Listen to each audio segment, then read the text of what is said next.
This is the brand new Taylormade Hi-Toe wedge. Guys, welcome back to the channel of Journey to Scratch. I'm Jack, and this is Mid-Handicapper Club Reviews.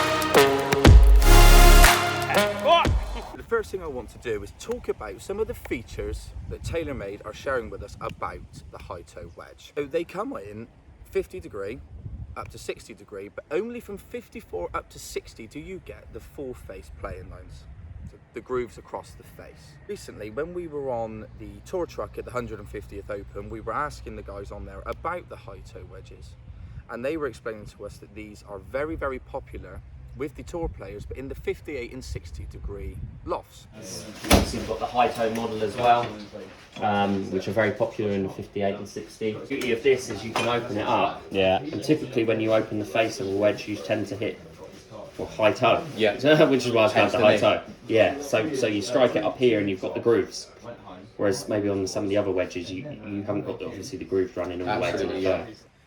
And the reason for that is that when we open a club face, our strike path tends to go from more up and over the centre of the face to across the face, and that you're more likely to be getting a high-toed strike location.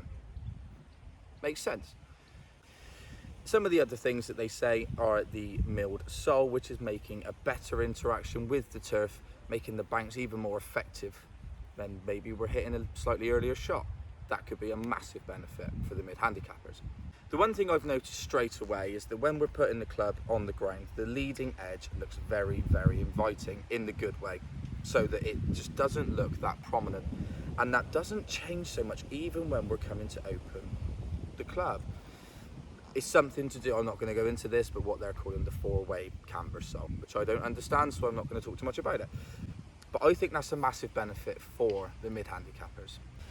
And I think another bonus for the high handicappers, but especially the mid to high handicappers, in the UK, is that because of the Hi-Toe, a lot more of the weight is towards that side, which is giving a higher centre of gravity within this club, which is creating a lower ball flight, but with higher spin.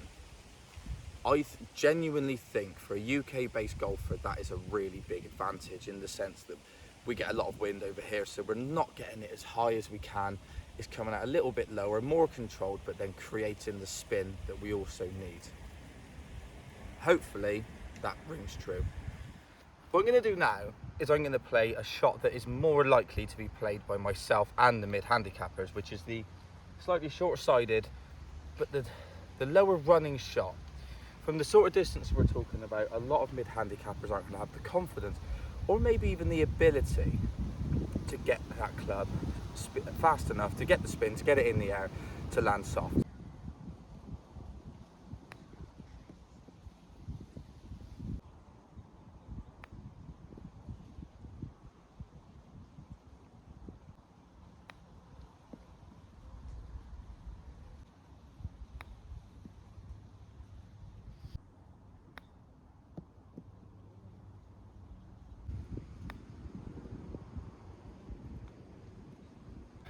I think by a fraction there, we've got too closer with the Hi-Toe. Whether it come across to you guys watching from that angle, it really did look like the Hi-Toe was coming out lower. And once again, the leading edge seems to be so much more forgiving. Even when it's down like that, it doesn't feel like it's gonna jab the ground. I'm enjoying it so far. And as I've never had one, it's difficult for me to compare it to previous models or other manufacturers of these. But someone that has had one is Link. Let's go find him on the course. Hello, mate. Hello. Right, what have you got now? Currently, Callaway, PM grind. That's the Phil Mickelson thing, isn't it? Yeah. Yeah. So straight away for me, that looks more discreet, I suppose, with the Hi-Toe. If you look in, this one's quite extreme and actually is like a lot of a bigger face. I do get that. That angle there seems a lot more severe Yeah, it's almost like this. The toe is actually higher, isn't it, on the Callaway? So the one thing I've noticed, mate, and I've kept saying previously in the video from today's testing, is that I find the leading edge on that to be really discreet. It doesn't seem to become prominent when you open it or anything. Would you say you notice that in your own Hi-Toe at the minute? Yeah, to be fair, mine is nice because if you see the bottom, the leading edge of this, Yeah. it like kind of curves down. Yeah. See that? It's kind of a bit more rounded. Yeah. So it does, it's not like, do you know what I mean? Yeah, absolutely. But that's what I was I didn't know if that was a generic thing to Hi-Toes, because on my conventional wedge, if I open it, it seems that leading face is very I think there. These give you a lot of confidence. Yeah. Because there's so much. Just a lot of club to it. Yeah, as well. Is that like a rust? Would that rust? It's something. I should know this. There's something copper, like somewhat copper, and it has got the raw face. Sorry, yeah. So it would does rust. Right. So I've set myself up at my perfect full 60-degree distance of about 75, 80 yards. Lake's down on the green. He's going to try and capture that spin if we get it. Hopefully we do.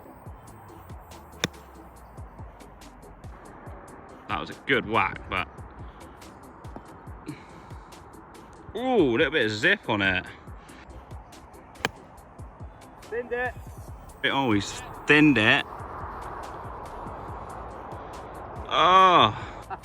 It's mid-handicap reviews, mate. Turns out nothing can help you when you thin it.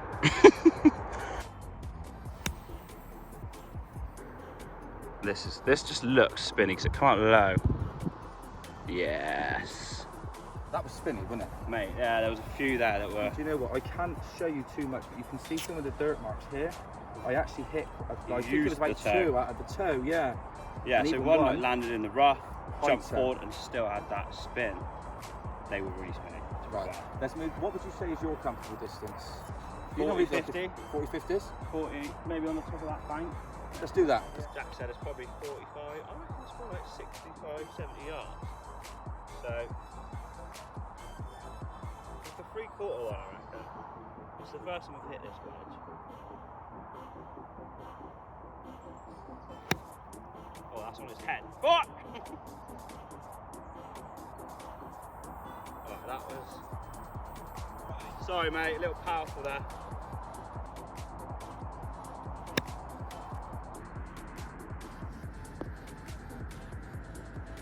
That was lovely.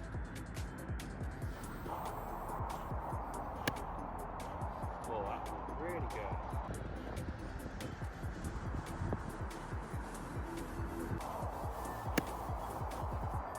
That's so nice.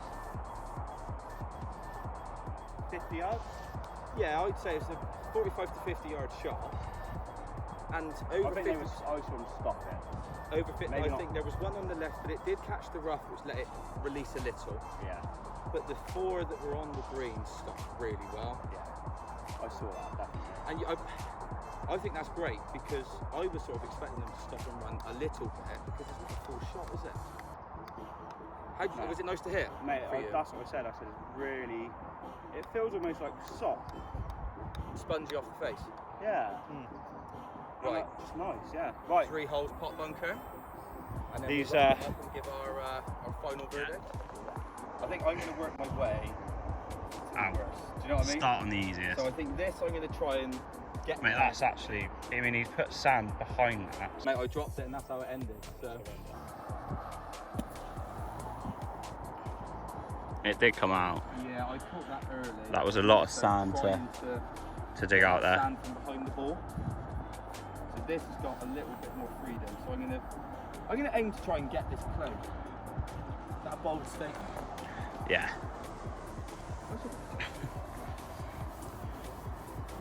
Can I get that out in the edit?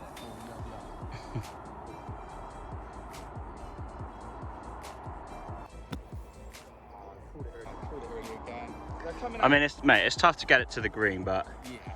this is what is it? I was watching the video earlier, so I just cut in of the Taylormade Hi-Toe golf, Yeah, and he put them in the bunker, and he was saying about how much they just pop yeah. because of that bounce and that milk line. You can just open it. So I'm used to, like, from there, I try and nip that to the green. where I should just be happy to be out of this. Yeah. Flick. Right. Wide stance. Open that face.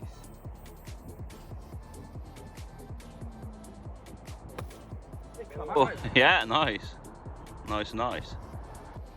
So how do you review bunker shots when they all come out?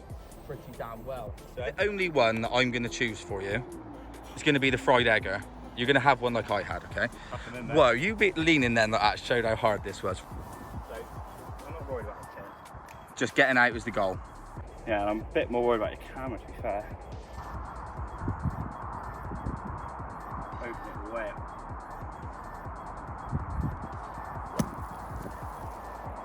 Is out, mate. Nice shot. Yeah. Oh! Is out. I think I got the sand, Little bit and then come up on it. bounce into it. Quite surprised it actually jumped high enough to even do that. Like, is that a bit severe? I like these ones. Go on then. Pop it up, pop her out. Right, that's a bit more realistic. Let's see that out. This is pretty normal, I suppose. Yeah, that was a bit horrendous.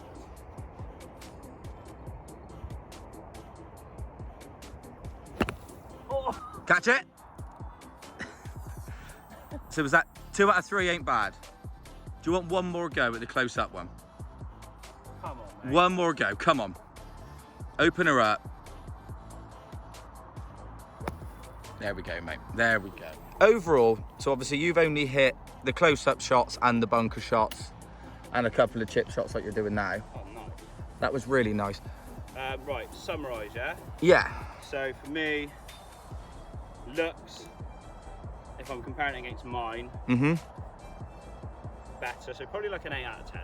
An 8 out of 10. Okay. Do love the raw finish, to be fair. He's lovely, yeah. Or the copper finish. So that's looks, and then mate, that just bounce it. Feel, it's like the head feels quite light, so I feel like it just bounces Yes, agreed. off the face. I think compared to my Vokeys, I thought that the Vokeys seemed quite heavy, whereas that seemed really, It's like a light head. yeah, which I felt just soft. Yeah, agreed. It Mate, they're all really nice. just actually does feel really good. Yeah. Pinnacle question. What's it say? Looks, feel, performance, I suppose. Performance has been pretty good, isn't it? Yeah, I mean, I've hit a few chips, smaller chips, bunker shots. Would you bag it? Yeah. You would. I'd swap it for mine. Right, mate. What's your thoughts? I agree with everything you said. Yeah. So the only thing I'm going to add to that is, do I think they're worthy of being in the bag over a conventional wedge? I'm going to be honest, yes I do. I completely agree with, whether it be with the tour players or the truck guys, I don't think I would go below 56. I think if I was going to game these, I would have a 60 and a 56. Yeah. And then the rest of my clubs would be conventional. I find them more powerful to look at. I know that sounds ridiculous. What, your Vokeys? Yeah, and like my 50-degree Mizuno, I think it is, I use. When I look at it and it's got that smaller head, it feels like a normal iron to me. Yeah. So when I've got that 110, that 120 yard shot, I just feel like that's going to deliver, be powerful, not be too spinning. Yeah. Whereas I think around the green, when you're getting those tighter approach shots, I think that's so much more confident, inspiring, I suppose. That's it, and I think most people would probably have normal wedges and then probably a 60 as a high-toe rather than Yes. or you wouldn't have a 50-degree high-toe. You know what I mean? You're not really trying to open that up. And I suppose that's why on the 50s they don't come with the edges to the side. It's not necessary. Yeah. You're not opening it up. So you'd only really have the high-toe in the 60 for the opening it up, more versatility. Absolutely. So, summarise for me, do I like it? No, I don't like it. I absolutely love it. I can see why you game one. If I ever go for fitting, I would try and direct it down the route of 56 and 60. Can I go high toe? So I love it. Yeah. The rest of it I'll keep the same. Yeah. Agree, I think Agree. that would summarise it for me. I'm going to chip that one in the hole. go get it and say subscribe and like. Let's go get some beers.